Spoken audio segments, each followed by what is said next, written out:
Good morning. Andito tayo sa isang section ng Metro Cebu Expressway na nasira 2 years ago, noong 2024. At landslide dito, nasira yung daan. At yung empleyado nung planta dito ay kailangan maglakad kahit na umuulan, kahit na ganito mainit, hindi magamit yung daan. So finally, pinangako natin na matatapos ito by June. Ito na ngayon tayo para tignan at inspeksyonin. It is almost finished. We have about 30%, 30+% Actually, more. madadaanan na po today. Mr. Pwede na President. magamit ito. After mo pong Sige. Kasi bagay, it looks like it's usable. Pero hindi pa tapos. Ang gagawin pa, ilalagyan ng slope protection ito para hindi naguguhulit. At yan ang naging problema. Yun, wala na, nabutas na, nawala yung daan. Kaya linipat yung kalsada, palayo doon sa bangin. At yung bangin, linalagyan ngayon ng slope protection para hindi na maulit yung pagguho. But malaking bagay ito because napakasama nung daan noon na yung ginagawa ng kanilang planta, yung lente na sa telepono, itong lente dito sa telepono, yan yung ginagawa nila dito. Dahil sa pagkalubak, itong produkto nila, pag dumadaan dito sa daan na ito, nababasag. Nababasag yung lente na kanilang ginawa. Kaya napakasayang naman. At nakakahiya sa ating mga investor na hindi natin sila inaalagaan na mabuti. Kaya inayos natin kaagad. So, good. At may isa pang daan, there's another section na dito, papunta rin, ginagamit din nila. That will be finished within a year from now. So patuloy lang ang ating ginagawa. At dapat 2 lanes lang ito eh. Pero pinaspas natin kaya ang nangyari na 24/7 nakagawa tayo ng 4 lanes. Kahit na may mangyari dito sa pag-uho dito, pag masara ito, meron pa rin tayong 2 lanes. Kaya medyo mas maganda ngayon ang sitwasyon. Halikan natin, kung maalala ninyo, pinuntahan natin ito nung bagong dumaan yung baha. At tinignan natin, nakita natin na napakataas ng tubig at napakatagal bago yung umapaw na tubig, napakatagal bago nawala. Kaya ginawa namin ng remedyo, inayos natin yung mga flood control na structures dito. Pinalitan natin, imbis na yung konkreto at yung semento, ay yan ang bago na para hindi masyado mabilis ang takbo ng tubig. At may drainage na para doon pagka naipon ang tubig dito sa likod ng ating mga flood control structure, merong lalabasan ng tubig para hindi maiwan dyan na linggo-linggo pagka may ulan. Gumawa na rin natin, dati ito talaga ay no-build zone.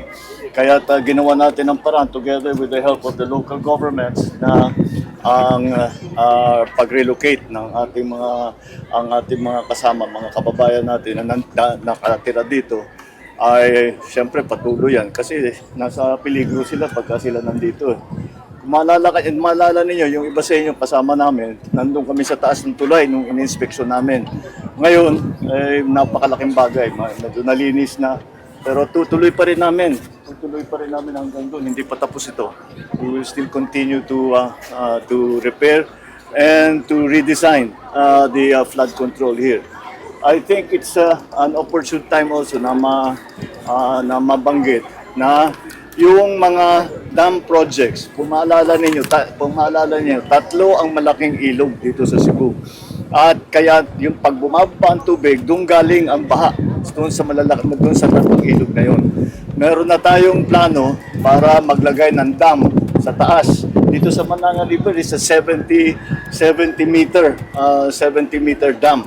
At ito ay ilalagay na namin, nasa NEP na para sa budget for next year, for 2027.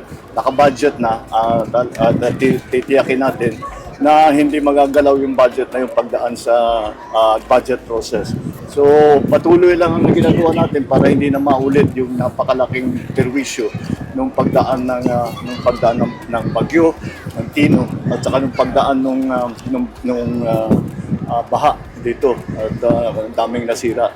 So patuloy lang and we will continue to come, we will continue to build, we will continue to repair and may plano tayo para sa next year para doon na natin haharangin sa taas yung tubig para hindi na natin masyadong problemahin dito sa baba.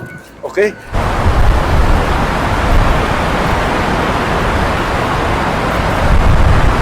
We're almost completed here already.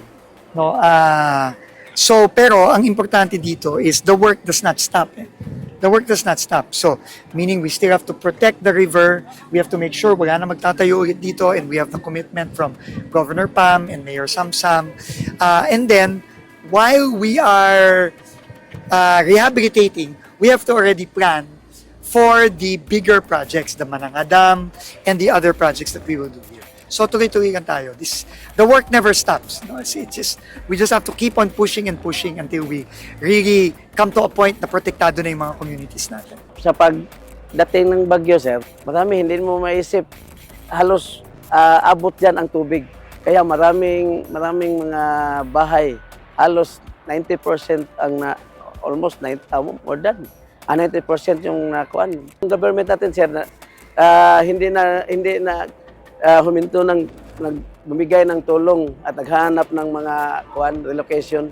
Dito portion, sir, wala na. Nobelson na dito. Walang nang makatira dito na. Para hindi na maulit ang mga problema.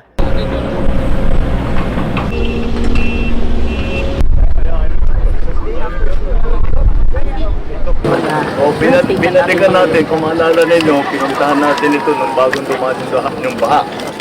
At tinignan natin, nakita natin ang napakataas ng tubig at napakatagal bago yung umapaw na tubig, napakatagal bago nawala.